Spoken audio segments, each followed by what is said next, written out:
आपण जे पंतप्रधानांनी घोषणा केली की आता सरकारतर्फे फ्री ऑनलाईन कोचिंग दिलं जाईल, त्याची उपयुक्तता आणि त्याचा आतापर्यंतचा सरकारी एक्सपिरियन्स काय आहे तो आपल्याला सांगूया. याचा अर्थ सरकारकडून आता जे फ्री ऑनलाईन एज्युकेशन दिलं जात आहे त्याचा दर्जा वाईट आहे का? अजिबात नाही, त्याचा दर्जा उत्तम आहे. पण again it's a matter of perception.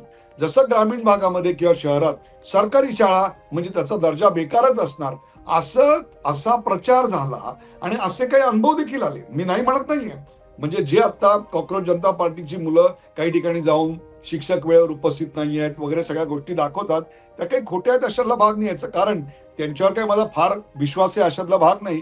परंतु प्रथम याचा जो रिपोर्ट आहे असर, त्याच्यामध्ये चौथीच्या मुलाला स्वतःचं नाव लिहिता येत नाही, सातवीच्या मुलाला बे के बे बे दुने चारचा पाढा येत नाही, सूर्य कुठे उगवतो हे सहावीतल्या मुलाला सांगता येत नाही, चार दिशांची नावं पाचवीतल्या मुलाला सांगता येत नाहीत.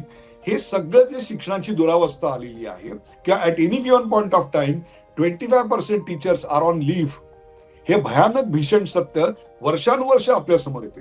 हे चित्र बदलायचा सरकार आटोकाट प्रयत्न करत आहे, परंतु तरी देखील अजून सरकारी शाळा आणि त्याचा दर्जा हा एक प्रश्नचिन्हांकित गोष्ट आहे.